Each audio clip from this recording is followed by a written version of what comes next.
Buen día, profesor. ¿Cómo se encuentra usted el día de hoy? Pues bastante bien, gracias por preguntar. Ok, tenía una duda. ¿Qué pasa? Digamos que el otro día estaba paseando por la calle, y me surgió la duda acerca de qué pasó en la toma del puerto de Veracruz el 21 de abril de 1914 a 23 de noviembre del mismo año, y la causa del interés por parte de Estados Unidos de intervenir en el proceso revolucionario de México. Joven, usted ya sabe que vimos ese tema en clase, no le puedo responder a la pregunta, ya que no estuvo atento a clases, lo veo el día del examen. Repámpanos, lo veo el día del examen. Ok, éxito.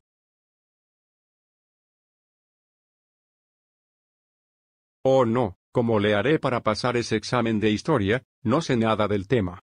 Virgencita, por favor ayúdame a pasar este examen.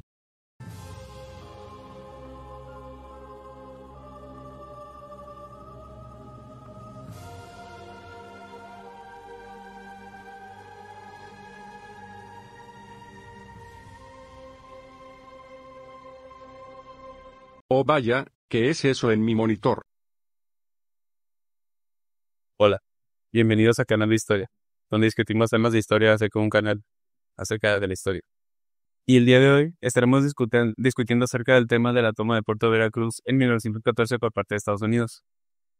Pero para esto primero tenemos que definir ciertas cosas, entre ellas lo que viene siendo la política exterior, pues es un rol bastante importante y que llevó al mismo intento de toma de Puerto Veracruz.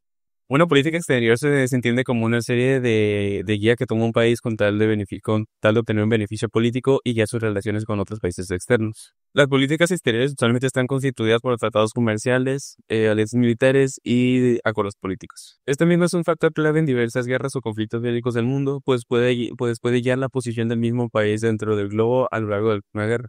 Un ejemplo de esto podría ser dentro de la Segunda Guerra Mundial, con el caso de Estados Unidos, debido a que este mismo guió su política exterior con Japón para poder involucrarse en la guerra de manera, se podría decir, discreta y para poder posicionarse como una potencia mundial dentro de esta guerra, o para adquirir un papel importante. Debo recalcar que también la política exterior involucra una serie de alianzas estratégicas y, en algunos casos, la unión de culturas o valores nacionales, aumentando su misma influencia dentro del mundo. La política exterior de Estados Unidos entre 1901 y 1914 se caracterizó por una combinación entre el intervencionismo y la expansión económica y militar, y reflejaba los intereses de Estados Unidos en América Latina y el Caribe. Este periodo era conocido como la era del Big Stick, bajo la presidencia de Roosevelt y posteriormente la de Taft y la de Wilson. Esta era sirvió para la expansión de la doctrina Monroe, la cual había tenido el corolario de Roosevelt como agregado en 1904. Este corolario justificaba la intervención estadounidense en asuntos de América Latina bajo la justificación de que no se podían mantener por su propia cuenta y así evitaban las intervenciones europeas. Taft se utilizó la diplomacia del dólar, la cual sirvió para incentivar a que los estadounidenses intervinieran en empresas dentro de América Latina y Asia. Sin embargo, esta estrategia también implicaba intervenciones militares con el propósito de proteger los intereses económicos de Estados Unidos. De esta forma, Estados Unidos pasó de tener un control territorial y militar a uno financiero. En el caso de la toma de Veracruz en 1914 se observó una transición hacia la diplomacia moralista, que si bien criticaba a sus predecesores, justificaba una intervención en México con el propósito de establecer la democracia y así evitar que se amenazaran los intereses estadounidenses.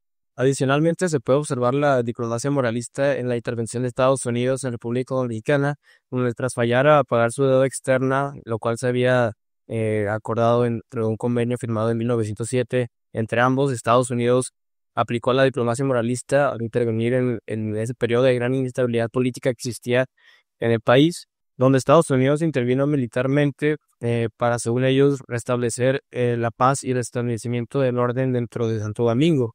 Esto a primera instancia resulta como una intervención basada en la diplomacia moralista, sin embargo, ellos buscaban proteger sus intereses económicos dentro de la región. La política exterior del presidente Woodrow Wilson fue designada como diplomacia moralista. Dentro de este término se caracterizaría su política exterior y esta sería con relación a las regiones de Centroamérica y el Caribe, que esta se enfocaría principalmente en proteger sus intereses económicos y establecer su hegemonía. Esto puede ser observado principalmente en el apoyo de Estados Unidos a las fuerzas constitucionales en México, lideradas por Venustiano Carranza, donde Wilson no consideraba legítimo el poder de Victoriano Huerta, y esto fue debido a la derrocación y el asesinato de Francisco I. Madero. Esto ocurrió en el golpe de Estado de 1913. La toma del puerto de Veracruz en México por Estados Unidos en 1914 estuvo estrictamente relacionado con el régimen de Victoriano Huerta, que se proclamó al poder en 1913 tras el golpe de Estado y el asesinato a Francisco I. Madero. El suceso comienza con el golpe de Estado dado contra el gobierno de Francisco I. Madero, que terminó con el alzado al poder de Victoriano Huerta, el cual fue puesto en el periodo previo a Woodrow Wilson. Este último presidente estadounidense vio con buena cara el movimiento constitucionalista y tomó malas relaciones con el gobierno de Victoriano Huerta, por lo que buscó la derrocación de este. Su administración propuso una intervención que empezaría en el puerto de Veracruz y terminaría en la Ciudad de México, presionando al gobierno de Victoriano Huerta a ceder el poder a Venustiano Carranza. Finalmente, este gobierno desistiría del plan tras la negativa de Carranza, que se negó a cualquier intervención de Estados Unidos en la política interior mexicana. Es así que la justificación del suceso se dio el 9 de abril de 1914, cuando 7 hombres que estaban estacionados con el navío Dolphin de Estados Unidos fueron ordenados bajar por combustible al puerto. Hombres del ejército de Huerta aprendieron a estos hombres, pues el puerto se encontraba cerrado por cuestiones de la guerra. El arresto duró 2 horas, cuando el general Ignacio Zaragoza se percató de que habían arrestado a 7 americanos. Inmediatamente después ordenó su liberación. Aun con esto, el almirante americano Henry Mayo tomó ofensa ante el arresto de sus hombres, exigió a Zaragoza una disculpa formal de él y su ejército, así como el izo de la bandera estadounidense en el puerto de Veracruz y su saludo formal con 21 cañonazos. Ante este ultimátum y con 6 horas para cumplirlo, Zaragoza aceptó la disculpa formal, pero con esta pidió una extensión, pues el saludo a la bandera americana y su izamiento solo podía ser concedido por Huerta, el presidente de México. Huerta, viendo una oportunidad para impulsar el nacionalismo, negó este saludo. Tras este suceso, y con el fin de evitar que el 21 de abril que llegaran armas hacia el ejército mexicano por parte de Alemania, que los estadounidenses intervienen en el puerto de Veracruz el 21 de abril del mismo año. Este mismo día culminó una batalla de 12 horas que dejó un saldo de 135 mexicanos muertos y 19 marines estadounidenses. Estos planes tuvieron que ser contenidos, puesto que fuera de Veracruz, los ejércitos villistas y carrancistas, aunque neutrales en su momento, amenazaban con tomar acción contra el gobierno estadounidense y principalmente su ejército estacionado en Veracruz ante cualquier avance que estos intentaran fuera del territorio. Sumado a esto, Estados Unidos reconoció que, si estos llegaban a la capital, sus políticas exteriores implicaban el apaciguamiento de todo el territorio mexicano, lo que, dado su extensión, sería extremadamente difícil, pues este experimentaba un estado de guerra civil.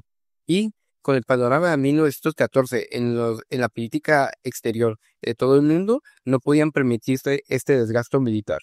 La diplomacia moralista de Woodrow Wilson se vio aplicada en el conflicto mediante el intento de mediación de la política interior mexicana, así como la excusa de intervenir contra un gobierno tiranista que aparte amenazaba a sus ciudadanos.